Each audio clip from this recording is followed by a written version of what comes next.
So this is going to be page 122.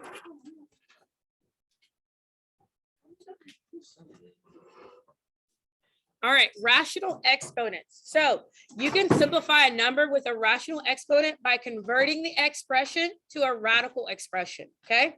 How do you convert a radical expression? It converts to a radical expression. It's simple. So when you have a rational exponent, the numerator represents the power and the denominator represents the index. So for example, my power is 1, my index is n. So when I write it as a radical, n is on the outside and my power is on the inside and it's just a 1. So do I have to write 1? No. So let's look at it with numbers. So here I have 9 1/2. My power is 1. My index is 2. So on the outside, it's 2. On the inside, I have 9 to the 1 power. Well, what is the square root of 9? 3. So this simplifies down to 3. Okay. Here I have 8 to the 1/3. My power is 1. My index is 3. So on the inside, I have 8 with the power of 1. On the outside, I have an index of 3. What is the cube root of 8? 2. Why is it the cube root of 8? Because 2 times 2 times 2 equals 8. Okay. So that is how it's done. So the best thing I would say to remember, get your power over your index.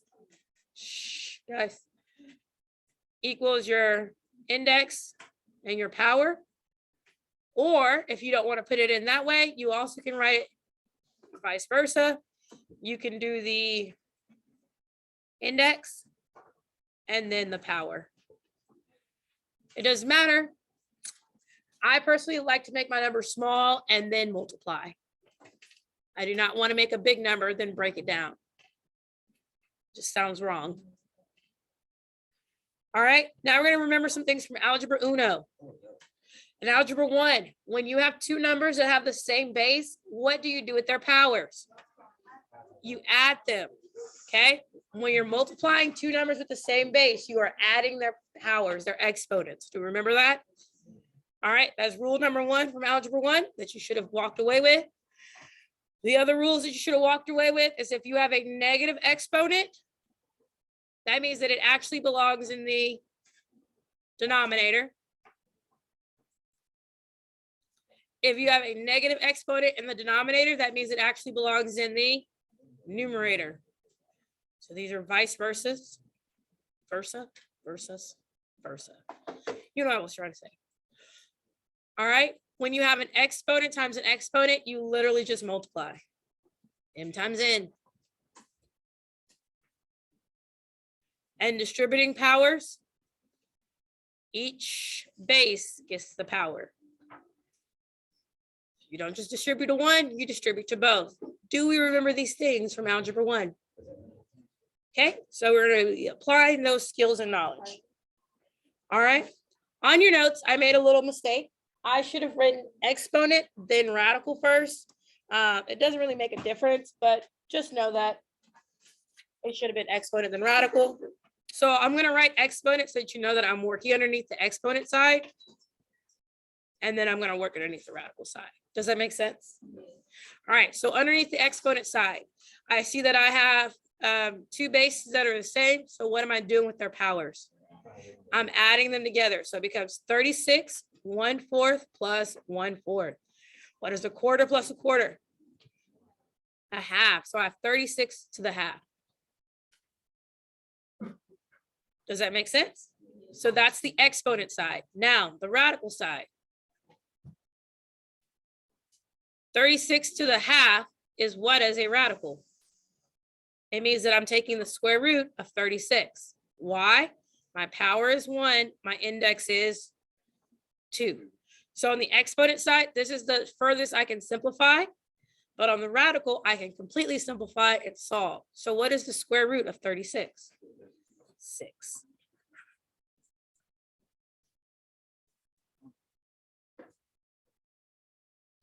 What are your questions? Huh? 1/4 plus 1/4 equals 2/4. And what is 2/4? A half. Wait, where did the other 36 go? What other 36? 36 times 36 1/4. It's 36 to the half, or right here when you combine them. Okay. When their bases are the same, to combine, you add their powers. Okay. You don't have to do anything to know. Mm-mm. Okay. They become one. They condense. All right. Questions about, shh, guys. The people who are talking, I hate to say it, are going to be the main ones asking questions later. Well, then ask me. That's what I'm here for.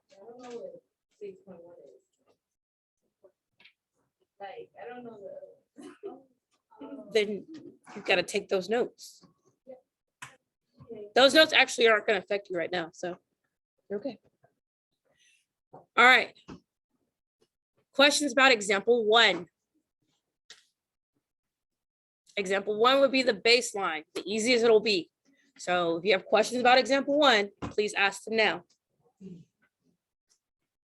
Okay. Example 2. So again, we're going to work under the exponent side first. Notice I have numbers now. All that means is you're going to multiply first. You're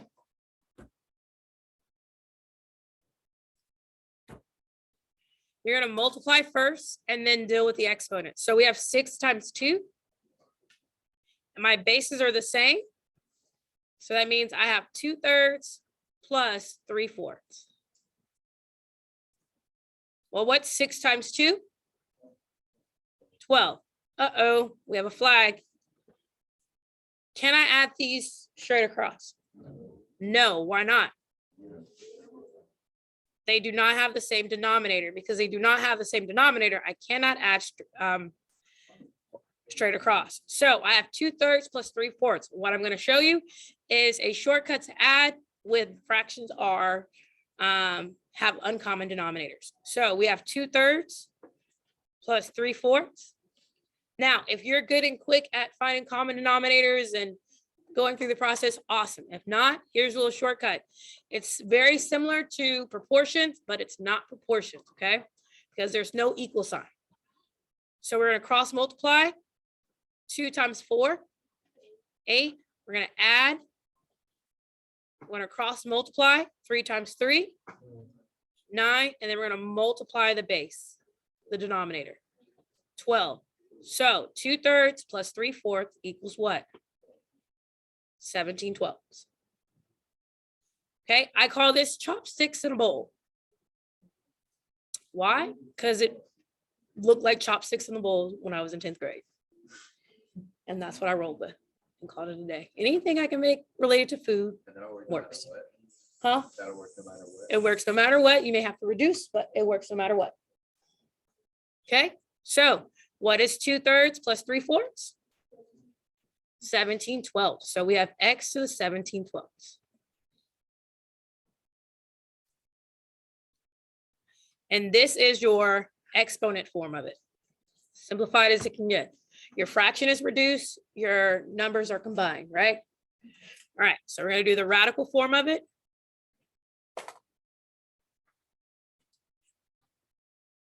Okay, so radical. When you have a radical, this is telling you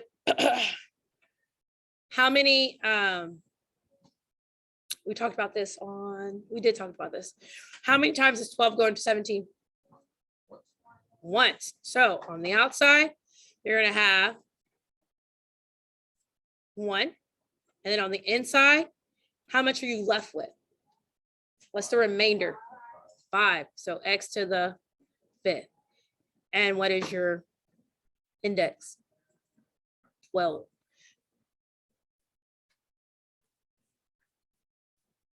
So when you're converting this, you have x 17 over 12. You're asking yourself, what is, you're dividing. 12 goes into 17 one time. And it had a remainder of 5. Are we getting 12 from the index or the whole number? The 12 is your index. Okay. Yes. That just so happens to be 12 also. Dividing by 17. Is the index. Okay. It's your power divided by your index. So your power divided by your index. And the remainder stays inside. Because remember, your index we talked about is how many you want in a group. So in a group, I want 12 x's, and I only can make one group of 12 x's. And so I can only take one group out, and what's remaining would be 5 x's. If you, some of you may need a visual, I will gladly do the visual. So what this is telling us is that we have an index of 12 with 17 x's underneath. 1, 2, 3, 4, 5, 6, 7, 8. 1, 2, 3, 4, 7, 8, and boom, 17, right? And your index tells you how many you want in a group. Well, if I wanted to make a group of 12, I would take out, I could only make one group of 12, right? So I could take out, and what would be left on the inside? 5. So I made one group, and our remainder is 5 x's. And that's why it's x with remaining 5. Does the visual help? Yes. Okay. And that would be your radical in simplest form. Okay, so this is your exponent in simplest form, and that is the radical in simplest form. I hope the visual helped. Asking me questions helps me help you, okay? So good job, Fox. All right. Here we go. Now we have 8x to the 9 times y to the negative third to the negative 2/3. So what am I going to do with this power? Oh, this is your denominator. You distribute. You get a negative 2/3. You get a negative 2/3. You get a negative 2/3. We all get a negative 2/3. So under the exponent,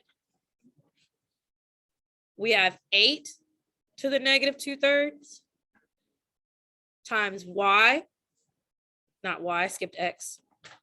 Lo siento.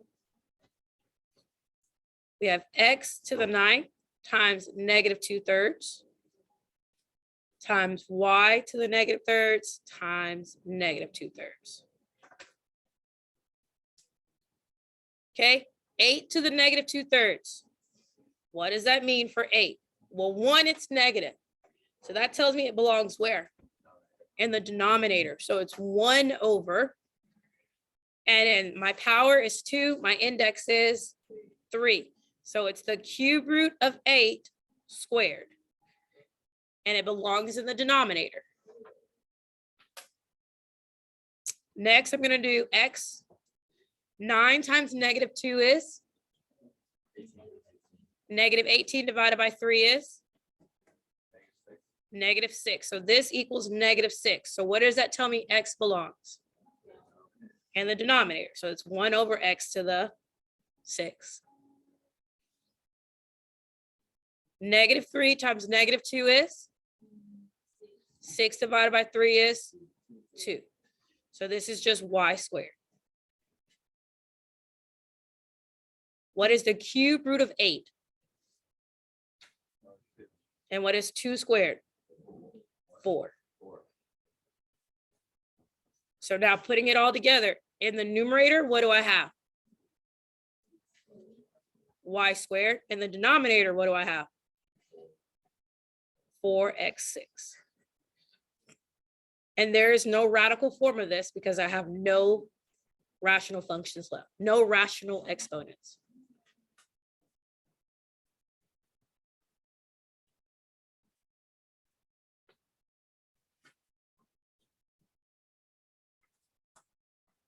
Hey, you two, on your phones and whispering. What are your questions? Are you supposed to simplify these fractions? If they're simplifying, yes, but there's nothing to simplify. Okay, so if you can, you should simplify. Yes, that's why it says simplest form. Antonio. Huh? This is a rational exponent. When you have a fraction as a power. Yep. All right, and so there's no radical form because there's no rational exponent remaining. All right. Okay.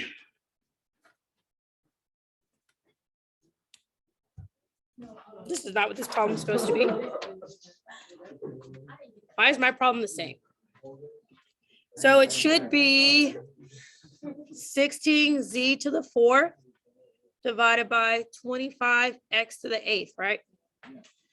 To the negative 1/2. There we go. All right, so we're gonna do the exponent first. And if there's a radical, there's a radical. If not, then we are good, right? So you're gonna distribute, distribute, distribute, distribute. So notice that that power is going to every number and variable in the numerator and in the denominator. So we have 16 to the negative 1/2. We have z4 times negative 1/2. We have 25 to the negative 1/2. And we have x8 times negative 1/2.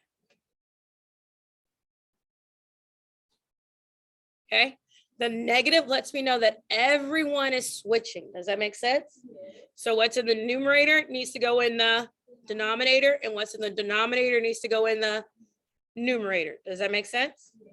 So this is going to move me to have the square root of 25. And I'm going to have x 8 over 2. I'm going to have the square root of 16. And I'm going to have z 4 over 2. Why did I write these as square roots? When I thought you were supposed to simplify the x. Like I am. I just didn't want to skip a step. Okay, so here it's your index and your power, right? What is the index here? 2, right? The power is 1. So it's just square root of 25 and square root of 16. Okay, what is 8 divided by 2? Well, what's the square root of 25? I'm sorry. What's 8 divided by 2? What's the square root of 16? What's 4 divided by 2? Do I have any remaining rational exponents? No. So is there a radical form? No.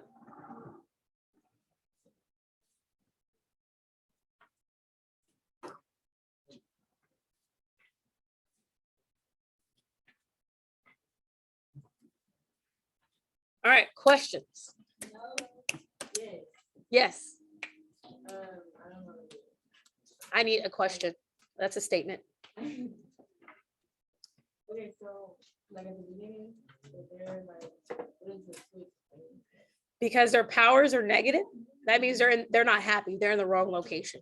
So everything that's negative in the numerator belongs in the denominator, and everything that's negative in the denominator belongs in the numerator, which is why we moved them here.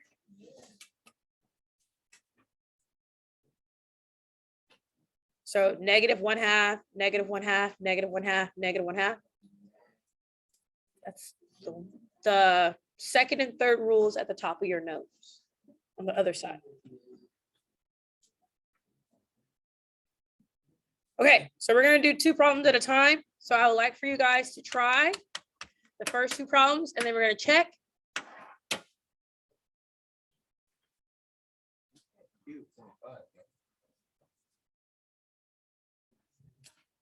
Why are you doing 25? It's just 5. The base stays the base. You only are adding the powers. All right, guys. Let's see how you did on 1 and 2. So on number 1, your bases are the same. So because your bases are the same, you're going to add the powers together. So you have 1/3 plus 2/3 makes 3/3. And what does 3/3 equal? 1. And what is 5 to the 1 power? 5. And then on number 2, you're going to multiply your numbers first. So you had 6 times 2. Then you add your exponents because the bases are the same. So I did a little chopstick and bowl action. And I got 7/12. So that leaves me with 6y 7/12. As a rational, can 12 evenly divide into 7? No. So I have my index is 12 and my power is 7. So you should have gotten. Because you don't multiply the bases. When you. So remember the first thing I said in the very beginning, if your base are the same, you are adding the powers. That was, so y'all remember this in Algebra 1? Okay, when your base are the same, you are adding the powers. Are you doing anything else to the basis? You're just adding the powers. All right, the last two until the bell.